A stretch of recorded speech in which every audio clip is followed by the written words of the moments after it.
Bem, nós vamos terminar hoje o Pai Nosso, né? Nós paramos na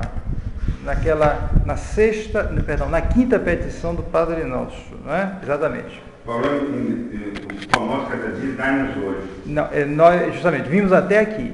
Agora nós vamos começar a quinta petição, a pergunta de número 309. A quinta petição justamente é: que pedimos nesta petição? Perdoai-nos as nossas dívidas, assim como nós perdoamos aos nossos devedores. Resposta: nós pedimos a Deus que nos perdoe os nossos pecados, como nós perdoamos aos que nos ofendem. Por que nossos pecados são chamados de dívidas? Porque por causa deles devemos satisfazer a divina justiça, seja nesta vida, seja na outra.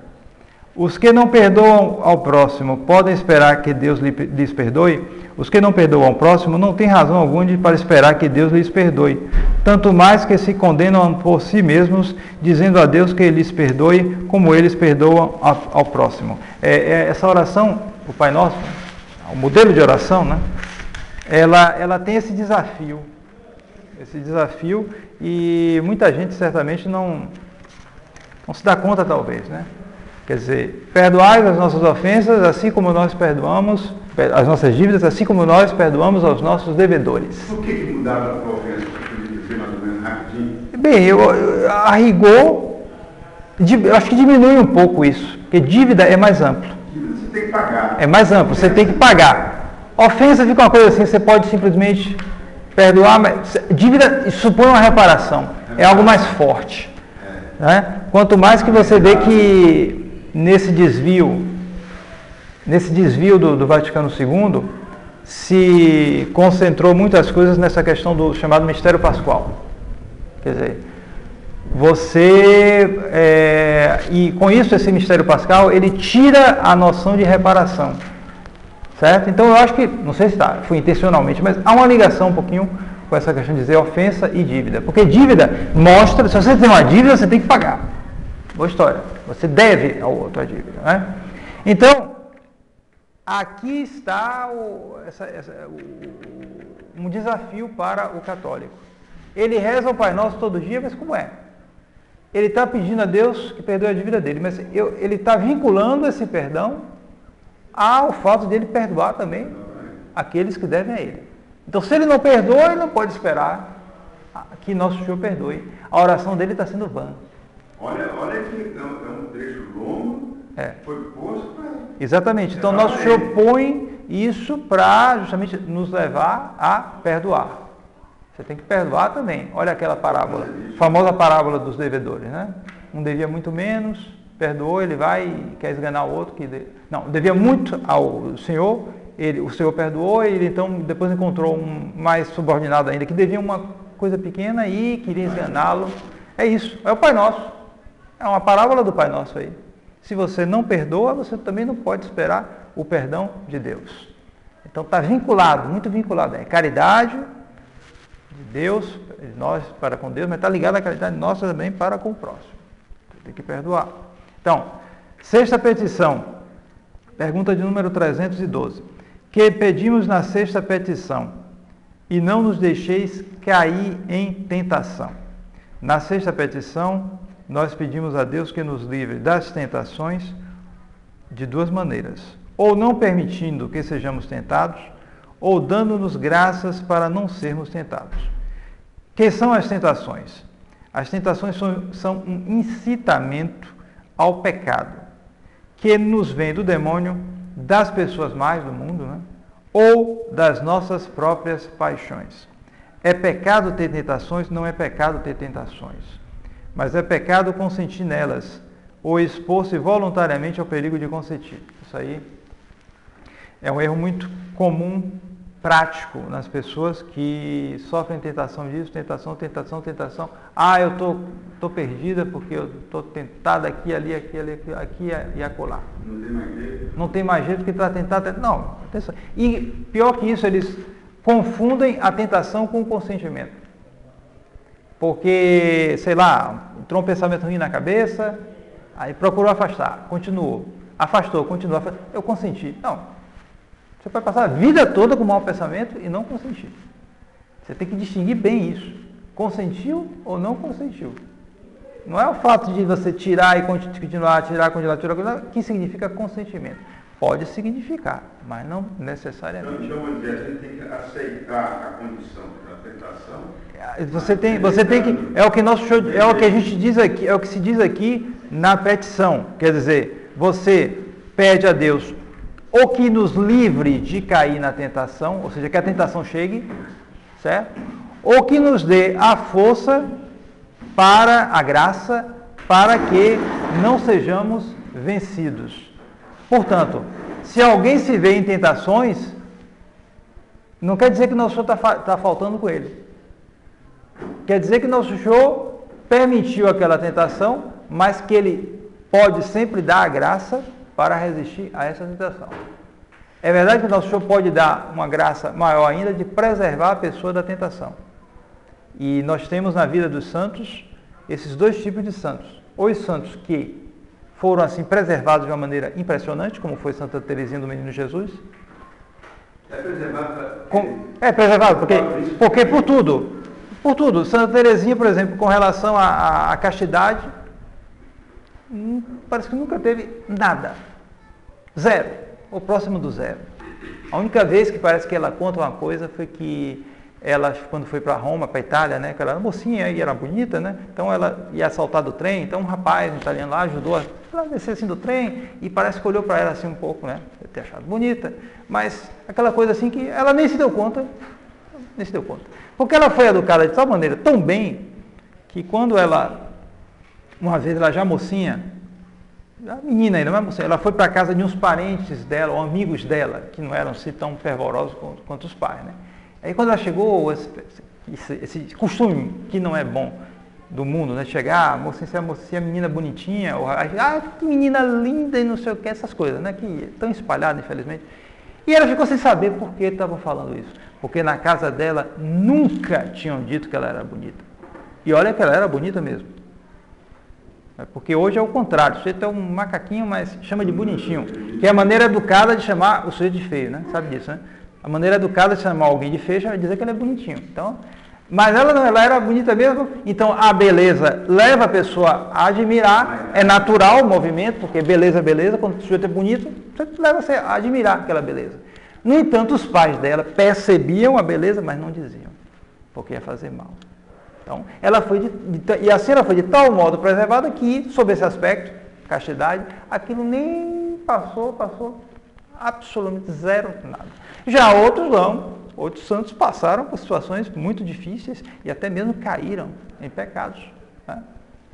Mas não quer dizer que se a pessoa passou por uma vida de muitas tentações, até de pecados, e depois levantou-se, não quer dizer que ela necessariamente nunca vai chegar ao grau de santidade daquele outro que foi preservado completamente. Não.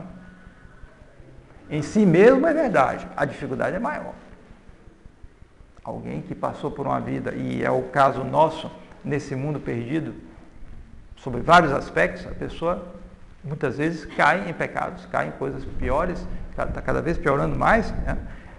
Mas em si mesmo realmente a dificuldade é maior, mas não quer dizer que isso impede isso possa impedir que haja grandes santos que podem ir até mais do que os outros. Então, está aí o exemplo de Santa Madalena, Nosso Senhor, né? Já dava esse exemplo. Ela pode ter ido muito mais além do que outros que não tiveram grandes pecados, mas que não foram tão generosos. É a generosidade. A correspondência à graça de Deus é isso que é o que distingue. Esse é o que marca mesmo quem avança mais ou quem avança menos. Então, no caso da tentação, justamente o fato de estar cheio de tentações não indica necessariamente que a pessoa esteja num grau baixo de caridade ou esteja sem a graça, necessariamente não. É o consentimento é o que pesa. Agora, existe a tentação que é buscada ou que é permitida.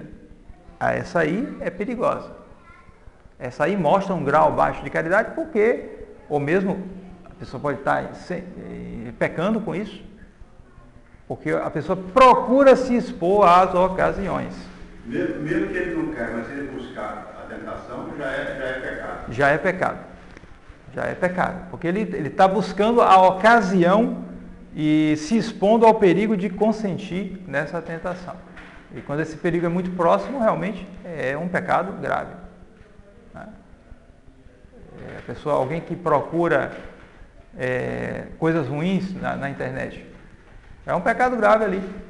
Coisas muito ruins, já é um pecado. Mesmo que ele, sei lá, na hora resiste, mas ele procurou aquilo, já fez aquele movimento voluntário procurando aquilo e já se expôs àquilo. Então essa tentação... Está desafiando a graça de Deus. Exatamente, está tentando a Deus. Você pede a Deus justamente para não cair em tentação. Mas se cair, Deus não permite a tentação ou dê a graça de você resistir à tentação. Mas você não procura aquilo, até que você está pedindo para Deus livrar. Você não está querendo saber disso. Por que Deus permite que nós sejamos tentados? Pergunta de número 315. Isso é o tormento para muita gente, né? Por que Deus permite que sejamos tentados? Permite para provar a nossa fidelidade, fortalecer as nossas virtudes, para aumentar os nossos merecimentos. Tentar é provar a pessoa. A pessoa às vezes tem uma ideia de vida espiritual fantasiosa, que ela fez, e não a que Deus fez. Nós só podemos ser santos, os santos que Deus quis, não o que nós quisermos. Se for pela nossa cabeça, a gente ia ser um super-herói, não um santo. Porque o super-herói é um exemplo de imbecilidade. Né? Ele é o tal, a hora que ele quer, ele dá um tapa, você vai lá longe, porque ele tem a força dele, que pertence a ele. Não, o santo é diferente. A força, tudo vem de Deus. Então, está na vontade de Deus. O santo, às vezes, pode manifestar uma virtude fora do comum, e às vezes pode ser que nosso Senhor permita que ele seja tentado em tal ou tal ponto. E nós também, pode ser que nosso Senhor permita tentações que envergonham. Pode ser que Ele permita uma tentação dessa, justamente para que a gente provar a nossa fidelidade. Você é fiel a mim? Se é fiel, você tem que confiar na minha graça. Para fortalecer as nossas virtudes também, aquele que não foi tentado é como um soldado que nunca lutou. Ele é sempre um soldado de segunda classe. Mesmo que ele faça exercício, o exercício nunca é a guerra. Se diz que quando a Força Expedicionária Brasileira voltou da Itália, eles fizeram o maior cuidado de dispersar todo mundo rápido. Por quê? Porque eram 35 mil mais ou menos soldados, um exército razoável, 35 mil, provados no combate, meu amigo. Tinham lutado com as forças alemães que tinham lutado lá Deus abençoe, que tinham lutado na Rússia.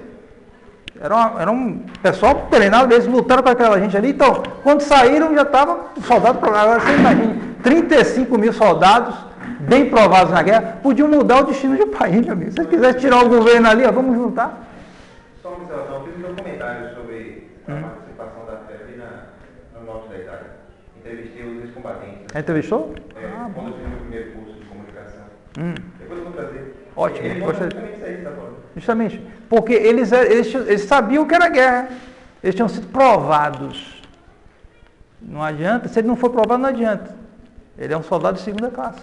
Já veio um outro homem, não é o mesmo. Inclusive, ele adquire aquilo que dizem que o soldado bom tem. A indiferença em relação à guerra. Porque dizem que o sujeito que entra logo, qualquer bombinho, ai meu Deus. O soldado bom, ele não tem isso. Me contaram lá na França que tinha aqueles soldados da Primeira Guerra Mundial, não da Segunda. Soldados franceses, eles estavam almoçando lá na casa de uma parente que contou isso depois, né? Os alemães atacando. Aí explodiu um negócio lá, eles lá comendo.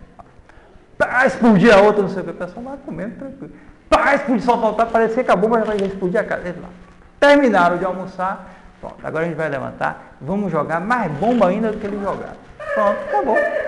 É o bom soldado, ele está indiferente, ele foi provado. Assim também, voltando agora, subindo mais, na vida espiritual, aquele que não foi provado, porque um dos efeitos justamente da pessoa que está nova na vida espiritual, é que ele fica como o soldado novo. O soldado explodiu uma coisa, meu Deus do céu, teve uma tentação, meu Deus, eu não pensei que eu ia pensar numa coisa dessa. Não. Ele não foi provado ainda. Quando ele é provado, acabou. Aquilo ali vem e ele é indiferente àquilo. Não que cacete, é claro. Seja lá o que for. Pensamento de matar uma pessoa, sei lá o quê, qualquer coisa. Aquilo vem na cabeça. Ele não se importa. Ele se aplica ao que ele está fazendo. E isso é muito mais eficaz do que... Não se aplica a isso também. Em particular, as tentações contra a castidade, mas também outras também. Esse aspecto é muito útil, porque evita dele ficar lutando boxe com o pensamento dele. Cria como se fosse uma divisão no eu da pessoa, que é um pouco um tantanzinho, como diz o povo, uma pancadinha. Não é por aí. Não tem que se preocupar com isso. Ele tem que combater, mas combate se aplicando ao que ele está fazendo, sem ficar surpreendido. Então... Padre, isso me faz lembrar Santo Agostinho, que diz: aquele que não sofreu não sabe nada. É um pouco parecido com o que você está dizendo aí. Exatamente. Mesmo a nível natural, aquele que sofreu muita coisa, ele é mais experiente, é mais ajuizado do que o sujeito que não sofreu muito. Ele pode se proteger mais. Exatamente. Assim se diz que ele aprendeu mais do que 10 anos de vida, com um sofrimento, uma situação difícil, assim também a aprovação na vida espiritual. Então, para fortalecer as nossas virtudes e para aumentar os nossos merecimentos. Não nos esqueçamos, a tentação pode ser a ocasião que pode nos levar a perder a graça de Deus, cair em pecado, mas pode nos levar a um aumento da graça de Deus, a um aumento da caridade. Sétima, que devemos fazer para evitar as tentações? Porque justamente a gente não deve procurar a tentação. Então o que é que a gente faz? A gente deve fugir das ocasiões perigosas, guardar os sentidos, receber com frequência os santos sacramentos, fazer uso da oração, especialmente a devoção à Nossa Senhora, Maria Santíssima. Quer dizer, você tem que fugir das ocasiões, há ocasiões que a gente não pode fugir. Aliás, o mundo moderno destrói as almas, sobretudo assim. Eles multiplicam de maneira prodigiosa as ocasiões, inclusive as ocasiões às quais a gente não pode fugir. Então, antes não havia essa quantidade incrível de imagens. E essas imagens vão se tornando obscenas e as leis vão enfraquecendo. Não só elas vão enfraquecendo, mas elas vão fortalecendo os que querem nos perder. São duas coisas, não é só um relaxamento, deixa para lá. Não, se você for contra, você pode ser processado por discriminação ou por não sei o que, sei lá o que, dos dois lados. Então, as ocasiões aumentam, ocasiões das quais a gente não pode fugir. Então, a gente tem que, mas o que a gente puder, a gente tem que fugir. E algo mais fundamental, guardar os sentidos. Porque essas ocasiões entram pelos sentidos. Você quer evitar as tentações. Então, você quer evitar imagens ruins. Tudo bem. Mas se você não tiver os sentidos bem guardados, impossível. Porque mesmo que você não queira evitar, mas se você é curioso, que olha para lá, olha para lá, você uma hora vai olhar um negócio que não serve. E aí já entra sempre alguma coisa, porque o cérebro da gente é como se fosse um espelho. Tudo entra, fotografado ali, guarda. É melhor que o mais prodigioso dos computadores. É que vai entrando. Às vezes vai produzir efeitos lá anos depois, pode ser. Então, é preciso guardar os sentidos. Se você guarda os sentidos, já é algo preliminar. Você está protegido. Você já está atento a essas coisas, né? De modo que você pode enfrentar melhor as ocasiões que você não pode evitar. Assim, se você tem que ir a um shopping center. As pessoas vão cada vez mais a esses shopping centers porque realmente é mais prático você resolver várias coisas ao mesmo tempo, né? Esses estabelecimentos. Porém, você sabe que vai encontrar ocasiões ruins ali. No mínimo o luxo, as vestes, os cartazes, os objetos de consumo multiplicados, aquela coisa imensa, enorme, são as catedrais do mundo moderno, né? Então, se você tem um hábito dos olhos disciplinados, você já se livra de muita coisa, sem nem precisar tomar resolução. Vai tranquilo ali, você vai fazer o que você quer. O que é que você tem que fazer? Você vai comprar tal coisa, faz tal coisa. Você vai lá, pronto, acabou. Já preserva você de muita coisa. Depois... Alguém disse que valente ou covarde que foge da ocasião. Pois é. Vai paradoxo. Então, você... E além disso, é claro, do lado espiritual, aquilo que vai mais profundamente proteger você é a recepção dos sacramentos e a oração. A graça nos vem justamente pela oração e pelos sacramentos. Sétima petição do Padre Nosso. Que pedimos na sétima petição? Mas livrai-nos do mal. Nós pedimos que Deus nos livre dos males passados, presentes e futuros, e especialmente do sumo mal, que é o pecado, e da condenação eterna, que é o seu castigo. Por que dizemos livrai-nos do mal e não dos males? Dizemos isso porque nós não devemos desejar ser isentos de todos os males desta vida, mas daqueles que são nocivos à nossa alma. E por isso pedimos a libertação do mal em geral, isto é, de tudo aquilo que Deus vê que para nós é mal. Não é lícito pedir a Deus que nos livre de algum mal em particular, por exemplo, de uma doença. É lícito, mas sempre entregando-nos à vontade de Deus, que pode, no entanto, ordenar aquela tribulação para o proveito de nossa alma. Para que nos servem as tribulações que Deus nos manda? Elas nos servem para fazermos penitência das nossas culpas, para provar nossas virtudes e, sobretudo, para levar-nos à imitação de Jesus Cristo, nossa cabeça, ao qual é justo que nos conformemos nos sofrimentos, se quisermos ter parte na sua glória. É importante notar que nós não pedimos do mal, a libertação do mal, não dos males. Porque se nós dissermos dos males, a gente está querendo nos livrar de todos os males, e isto é impossível nesta vida. Porque justamente o estado atual nosso aqui é o estado em que nós devemos nos conformar a nosso Senhor Jesus Cristo Redentor. E nosso Senhor nos redimiu, como Ele quis nos redimir, pela cruz. Ele não precisava disso, mas Ele quis assim. Justamente porque Ele sabia que isso seria um grande exemplo para nós. Se Ele nos redimisse com um ato só dele, Ele podia, por exemplo, fazer o discurso das bem-aventuranças e nos redimir assim. Ele podia fazer assim.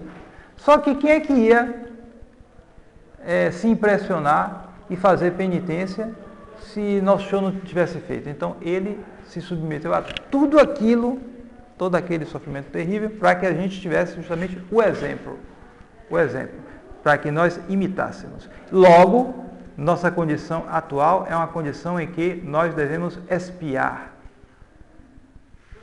Os sofrimentos, então, eles não têm valor por si próprios, mas eles têm valor unidos a nosso Senhor. Só que, para que a gente possa se unir a nossos sofrimentos do nosso Senhor, é preciso que nós tenhamos também algum sofrimento. Logo, é preciso que haja sofrimentos. Nós não podemos nos livrar de sofrimentos nessa vida. A medida é muito diversa. Está na sabedoria de Deus. Todo mundo pode se perguntar. Mas o problema é o seguinte, é que o ser humano, ele sempre acha que a galinha do vizinho é mais gorda do que a minha. A gente tem sempre a tendência a achar que o outro sofre menos. Vá ver, sujeito.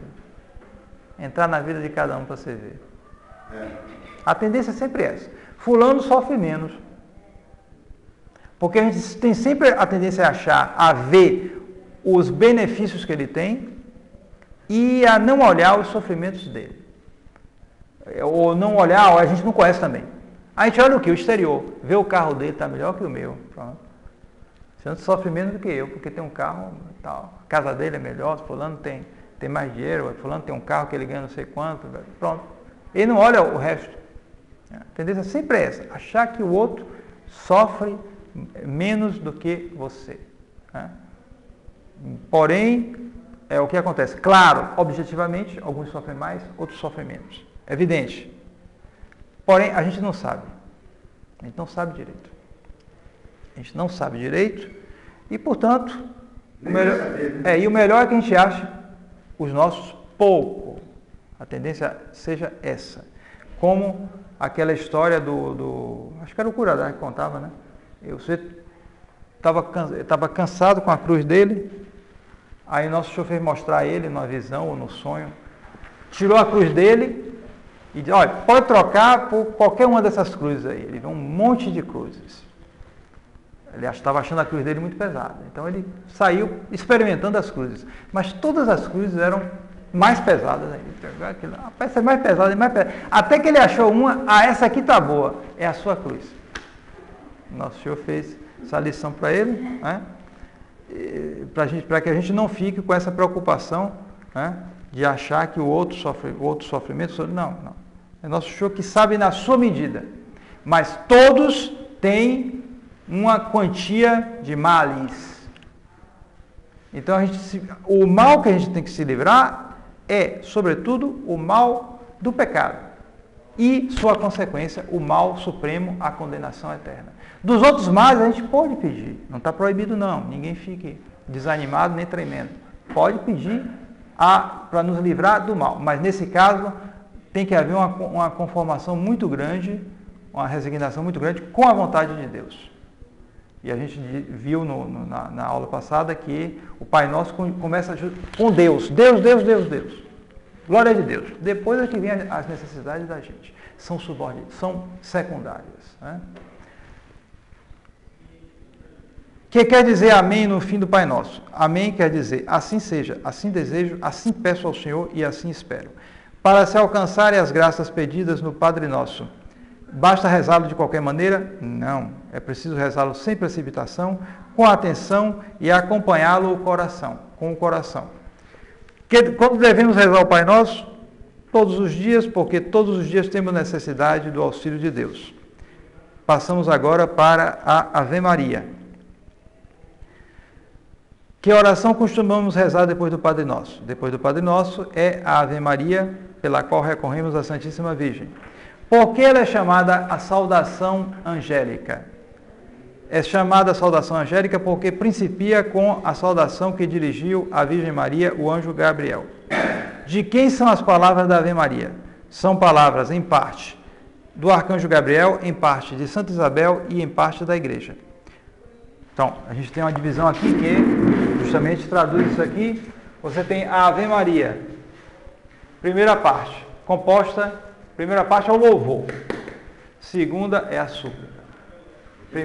Primeira parte da Ave Maria é o louvor, a segunda é a súplica. A primeira parte é subdividida em duas partes. Primeira, as palavras do arcanjo, Lucas, capítulo 1, versículo 28. Ave Maria, cheia de graça, o Senhor é convosco. Né? Segunda parte, subdivisão, as palavras de Santa Isabel.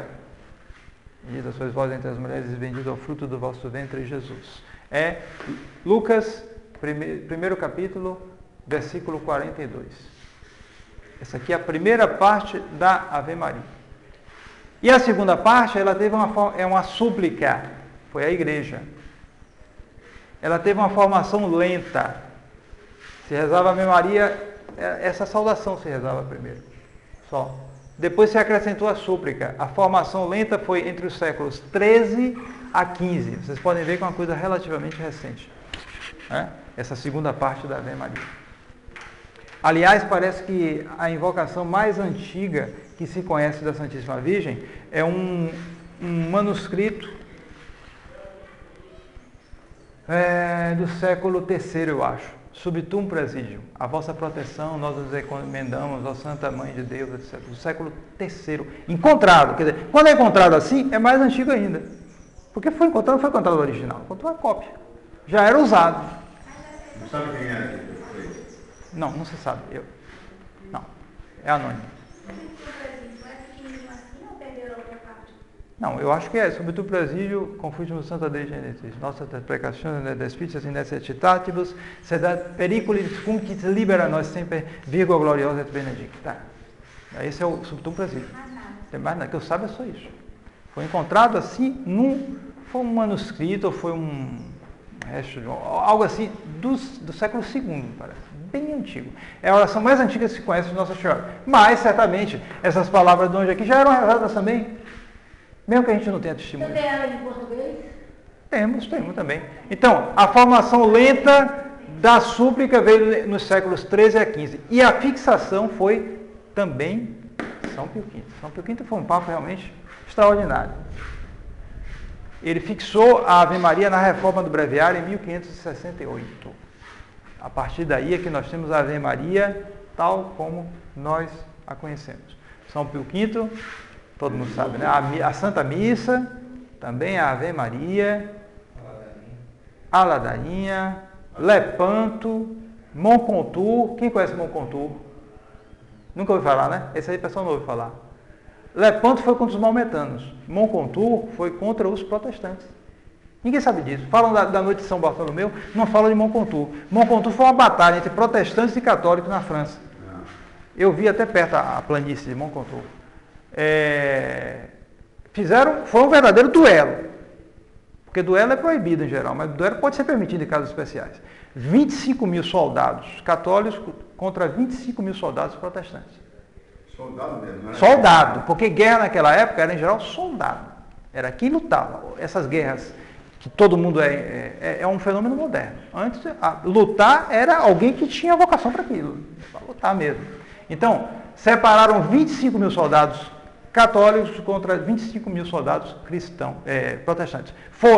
Foi a maior batalha campal da idade, até a Idade Moderna, até aquele tempo. Foi a maior que houve. Porque não eram batalhas essas batalhas imensas de milhões, é coisa mais recente. Eram batalhas menores, porque era gente especializada. Então, 25 mil, general protestante, general católico, deu sinal, e São Pio V disse, né? Não vai ter prisioneiro. Era para decidir mesmo. Terminou a batalha, lutaram o dia todo. Terminaram. Era espada, né? Era espada e tinha tiro também, já era na época moderna, século XVI. Já tinha também algumas coisas. Então, terminou a batalha, havia 800 católicos mortos e 22 mil protestantes. Mortos. 22 mil. Bateram em retirada, é claro. Né? 22 mil mortos. Eles foram até mataram, não deixou fugir, não. Fugiram, certamente alguns fugiram, né? Mas não teve prisioneiro. Foi uma batalha. Foi aqueles problemas dos protestantes na França que queriam tomar o poder. Então, eles tentaram regular a coisa assim, na base da guerra. É assim, então vamos fazer uma guerra para decidir quem vai ganhar aqui. E eles ganharam, mas depois vinham os acessos políticos, como sempre, né? E confusão de novo, o protestante voltava a fazer. Então, São Pio V foi quem fixou também. Então, no túmulo de São Pio V, lá em Santa Maria Maior, tem a representação de Lepanto e a representação de Moncontour. Moncontour é esquecido, porque o ecumenismo é lá muito interessante, né? Então, já não está muito, eu vou procurar depois, acho que é Moncontour o nome. Uma região lá da França. Eu vou verificar. Pode ser que eu esteja enganado. Se eu estiver enganado, depois digo. O que interessa é que foi uma batalha no século XVI com a vitória retumbante dos católicos sobre os protestantes. Evidentemente. São Pio V rezou para que houvesse a vitória, como foi com Lepanto. Porque ele queria resolver as coisas assim. Era a verdade que devia triunfar. Então, com o maometano foi Lepanto. Com os protestantes foram Moncontour. Então, São Pio V fixou a Ave Maria. Então, essa segunda parte, justamente, ela é feita com uma formação lenta, nos séculos XIII e XV, né? É uma súplica. Então, quando... A gente pode passar aqui um pouquinho por cima. 331. Quando disse Santa Isabel estas palavras? Santa Isabel disse essas palavras, inspirada por Deus, quando 3 meses antes de nascer, seu filho João Batista foi visitada pela Santíssima Virgem, que já trazia no seio o seu divino Filho Jesus. Que fazemos ao dizer estas palavras? Bendita sois vós entre as mulheres, bendito é o fruto do vosso ventre. Nós congratulamos com Maria Santíssima pela sua excelsa dignidade de Mãe de Deus. Bendizemos a Deus e damos-lhes graças por nos ter dado Jesus Cristo por meio de Maria. De quem são as demais palavras da Ave Maria? Foram acrescentadas pela Igreja. Então, a inspiração nas 3 partes. Essa aqui, da Sagrada Escritura, inspiração da Sagrada Escritura, essas duas. E essa aqui, inspiração do Espírito Santo à Santa Igreja para acrescentar essas orações. Mas teve um padre que escreveu essa terceira parte, não foi? Terceira parte? O padre que saiu para o deserto e aí trouxe Santa Maria, Mãe de Deus, ele... Não conheço. Se puder me dizer, porque o que eu sei é que foi... Talvez tenha havido uma inspiração inicial. A igreja aceitou, pode ser. Uma palestra que eu vi foi que teve na época uma heresia contra Nossa Senhora, alguém estava combatendo, e aí a igreja foi inspirada, não sei se foi um padre ou um papa, que aí Santa Maria Mãe de Deus vai com nós. Heresia ariana, Foi, heresia ariana. Negava a divindade de Cristo, logo não será poder. E aí a igreja, não sei se foi um padre ou um papa. Pode ser que tenha havido alguma coisa, no caso da heresia nestoriana, que levou a esse título Mãe de Deus, claro, foi no Concílio de Éfeso, e pode ser que tenha começado essa invocação. Mas ela só foi terminada mesmo por São Pio V. Pode ter havido várias parecidas, tá entendendo? Várias. Pode ser que foi evoluindo. Pode ser. Agora, a fixação foi em 1568, certo? Então,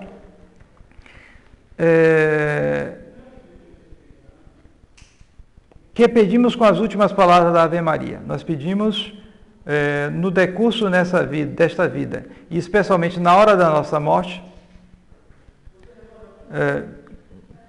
pedimos a proteção da Santíssima Virgem. Isso aí é algo muito, muito rico, né? Porque nós pedimos a proteção de Nossa Senhora agora, no momento que eu estou rezando, e na hora da nossa morte. Sempre que eu rezo uma Ave Maria, meditem bem nisso. Eu peço para me proteger aqui agora, mas eu já estou encomendando para a hora da morte, que é a principal. Que é o mais importante. Porque é na morte que tudo decide. A vida católica, ela é pontual, né? Ela decide lá no final. Alguém se salva quando ele termina bem. Ele pode andar muito mal e terminar bem. Ele pode andar muito bem e terminar mal. Normalmente não é assim. Se ele anda bem, ele termina bem. Mas, como nós somos muito mutáveis e nosso Senhor tem muita misericórdia da gente, essas diversas alternativas podem existir. Então, como a gente balança muito, cada vez que a gente reza uma Ave Maria, a gente se encomenda para o final. A gente já está pedindo para Nossa Senhora, me proteja na hora da minha morte. Quem está de pé que se cuide. Exatamente, a gente já está pedindo. Então, se a gente rezar um rosário, a gente acumula 150 pedidos a Nossa Senhora de nos proteger na hora da morte. Compreendem? Se vocês rezarem um ano inteiro o rosário, vocês acumulam 5 mil, quase pedidos a Nossa Senhora para que ela cuide de você na hora da morte. Muito mais, não? 150 vezes 360? Dá mais, perdão. Dá mais, dá 3 mil, tá 30, né? É só multiplicar por 3, o 150 já deu 500. Aí você põe 100 em 500, vai dar o quê? 30 mil, é isso mesmo. Entendeu? Então você vai se encomendar 50 mil vezes a nossa 50 mil. Você vai se encomendar 50 mil para a hora de sua morte. E assim por diante. Cada vez mais, até você chegar à hora da morte, você já tem um cabedal incalculável de pedidos para a hora de sua morte. É mais importante. Então isso é muito importante, muito importante.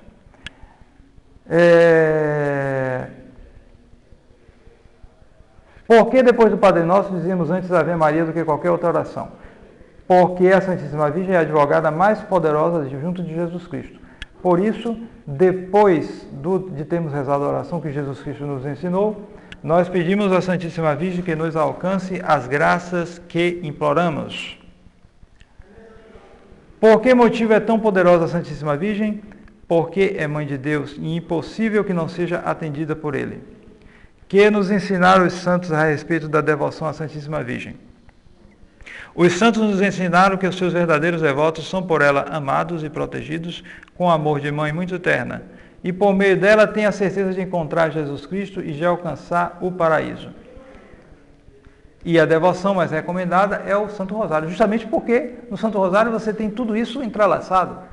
Pai Nosso, Ave Maria, a meditação da vida de Nosso Senhor e de Nossa Senhora, tudo está ali completo, né? Então, como disse, né, você acumula milhares de invocações para a hora de sua morte. Pergunta de número 339, a respeito da invocação dos santos. É coisa boa e útil recorrer à intercessão dos santos? É coisa utilíssima invocar os santos e todo cristão deve fazer. Devemos invocar particularmente os santos apóstolos, os santos do nosso nome e os santos protetores da diocese e da paróquia. Hoje em dia, justamente, fica difícil, porque invocar o nome, o santo do seu nome, com tanto nome inventado por aí, isso é tudo interior, né? A pessoa bota cada... Não, não é interior não, capital. Eles botam nomes assim, gostam de botar nome estrangeiro, né? Outro dia encontrei, dei carona a 2 vendedores, 2 gente pobrezinha assim, então. Como é o seu nome? Sebastião. Olha só. E o seu? Wellington. Olha só. Então bota esses nomes assim, ingleses, sei lá. E às vezes misturam. Fazem nomes assim. Ouviu mal, faz daquela maneira, um negócio estranhíssimo. E com isso você não acha nenhum santo para te proteger que tem um nome desse, né? E antigamente não, era o martirológio. Você olhava no dia que nascia, abria o martirológio. Havia até um costume, bom, que quando era, aqui na Bahia, né? Quando eram brancos, era a igreja ocidental. Quando eram negros, era a igreja oriental. Daí você vê muito negro chamado Cirilo. Eu não entendi, branco, o quê? Aqui na Bahia, sim, havia um costume de quando nascia criança, então, se fosse branco... a pessoa que nasceu... branco, aí punha o nome da igreja ocidental, santo da igreja ocidental. Se fosse negro, se punha o nome da igreja oriental. Já que se pensava, bom, como eram negros, vinham lá do Oriente, sei lá, então se dava um nome assim. Então, aí tinha que pesquisar, então. Não, eles olhavam para o martirológio, então você tem negros chamados assim... Eutíquio, Cirilo, nomes assim, Anastásio, né? Você tem nomes assim de negros chamados por causa desse costume, que eu acho que era um costume no Brasil, assim, antigo, havia esse costume. Então, se dava o nome do martirológio, você já tinha um santo protetor, já começava com um santo protetor. São muitos santos no martirológio. Você pode escolher, porque às vezes achava o nome feio, isso, aquilo. Você pode escolher o nome, alguns assim. Tinha um almanaque, que as pessoas tinham 4, 5 nomes ali. Exatamente. Meu nome mesmo foi imposto, o Chagas, por exemplo. Minha avó disse que meu nome tinha que ser Maria Chagas. Na minha família ninguém tem Chagas. Justamente, porque viu aquele nome, colocou ali. Né? E aí você tinha um protetor, né? Hoje você tem que procurar, porque, né, o nome às vezes não combina, né? Então, da invocação, sim. Que diferença há entre as orações que fazemos a Deus e as orações que fazemos aos santos? Entre as orações há esta diferença. A Deus invocamo-lo a fim de que, como autor da graça, nos dê os bens e nos livre dos males. E aos santos invocamo-los para que, como advogados juntos de Deus, intercedam por nós. Deus é o autor da graça, os santos simplesmente intercedem, pedem por nós. O protestante não aceita isso por quê? O protestante não aceita isso por quê? O protestante, ele tem o protestantismo, ele tem uma cisma contra a mediação. É por isso que foi em ambientes protestantes que nasceu o pensamento moderno. Não podia nascer em ambiente católico. O católico depois relaxou e recebeu, mas o protestantismo ele só podia ser em meio protestante, porque o protestante ele rejeita a mediação. Então, quando a gente lê a Sagrada Escritura, a gente está lendo aquilo, mas a gente sabe que a verdade nos vem, primeiramente, a fonte imediata é o magistério. O verdadeiro magistério, não é qualquer entrevista de Francisco, não. Mas o verdadeiro magistério é de onde nós recebemos. É por isso que a gente estuda, a gente faz a difusão do catecismo. É curioso, porque quem inventou o catecismo foi Lutero, né? O primeiro que fez o catecismo foi Lutero, né? Para espalhar os erros dele. Mas realmente, os católicos se deram conta de que era muito útil ter isso, um compêndio da doutrina. Porque justamente com o avanço da imprensa, tudo, era preciso compendiar a doutrina, porque aqui está o sumo do magistério. E é o magistério que é o primeiro para nós. O magistério de onde nos vem a verdade. Então, o magistério é o mediador. O mediador entre nós é a Sagrada Escritura. Como também entre nós e a tradição. O protestante, não. Nada. O protestante corta a mediação. Você tem a Sagrada Escritura,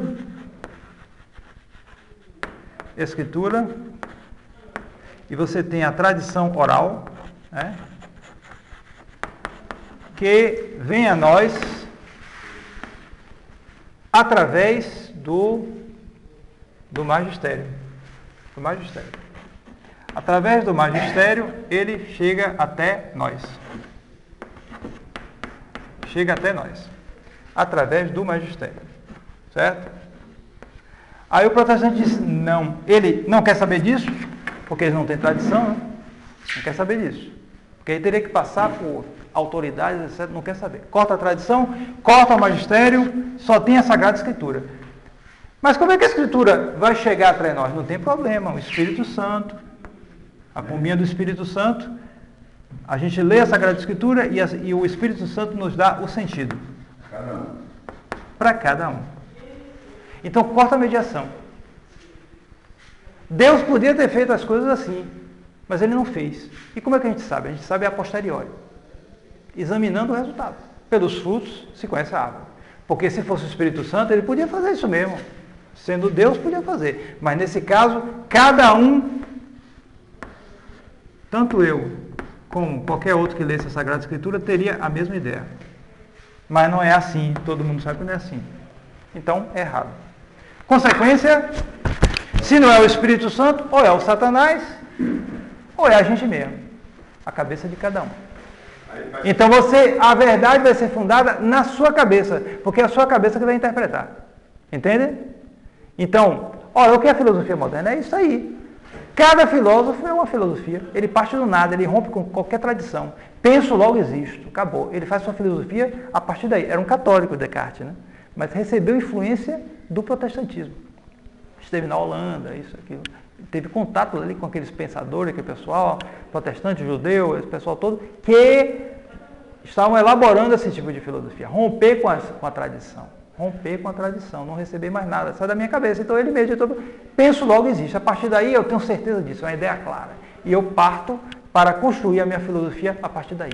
O que é isso? Individualismo, rejeição da mediação. Então, assim como há essa rejeição, ela vai influenciar também para que eles rejeitem a mediação dos santos.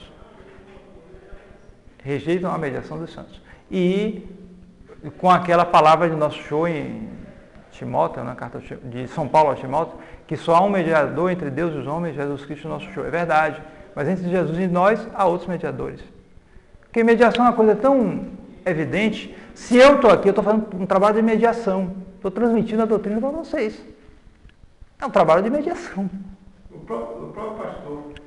O pastor também faz, é contraditório. Porque se não há mediação, para que pastor? Para que pastor? O pai para o filho. No entanto, eles se tornam mais subservientes ao pastor do que os fiéis ao padre. Por quê? Porque é uma espécie de contragolpe. Eles se deparam com a realidade. Eles querem interpretar a Bíblia, mas eles se veem que eles não têm condição. Olha. Então, como eles não têm mais a tradição, eles se confiam àquele primeiro que aparecer dizendo o sentido da Bíblia. Daí porque esses protestantes são muito mais subservientes ao pastor do que os fiéis ao padre. Porque pelo menos os fiéis, eles têm a tradição. Se um padre disser besteira, ele pode, um católico bem formado, ele pode reagir com a tradição, com o catecismo dele. O padre está aqui, esse catecismo aqui é a tradição da igreja, só está ensinando contra. Ele tem um recurso, a tradição que não pode errar. Mas o protestante não, é o que o pastor diz. Então, o que é que acontece? Como as pessoas vão se tornando mais cultas, aprendendo mais coisas, e como eles vão se decepcionando, batendo cabeça aqui e ali, cada vez mais defraudados, pastor, isso, aquilo. Então eles acabam entrando no indiferentismo. Com o tempo, o protestantismo gera o indiferentismo. A consequência do protestantismo é essa. Vejam a Europa, sobretudo a Europa protestante, do norte. Todo mundo acabado ali, mais acabado ainda do que os católicos. Indiferente, completamente, indiferentismo. O protestantismo leva a isso. Agora, em diversos graus. Atualmente, aqui no Brasil, isso já está acontecendo. O protestantismo teve um grande crescimento dele depois do Vaticano II, mas já nessa entrada do novo milênio, ele já diminui a aceleração dele, já não está mais tão forte.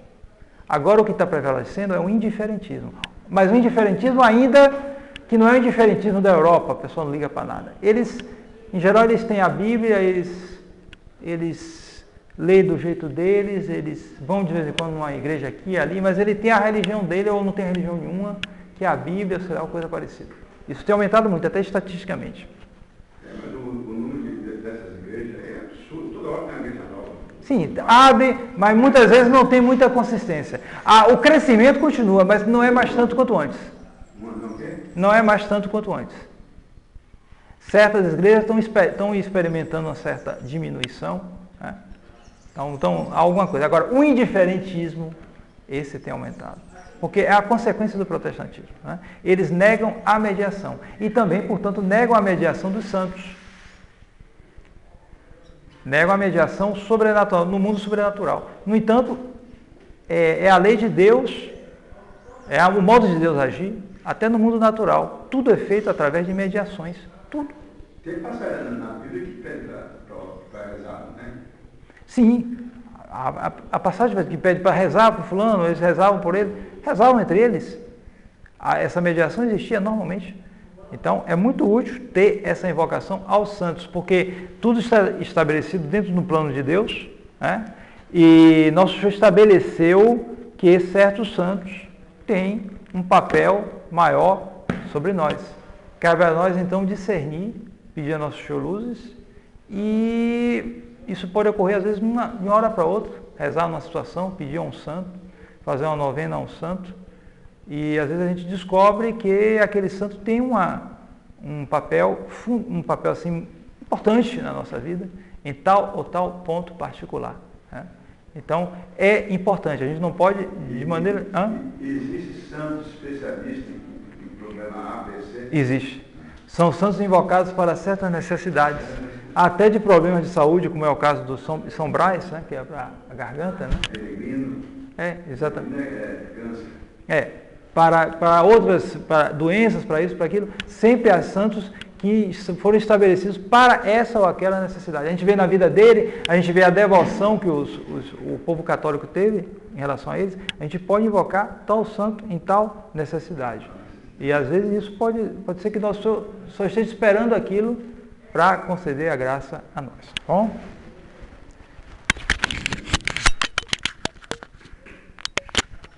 São José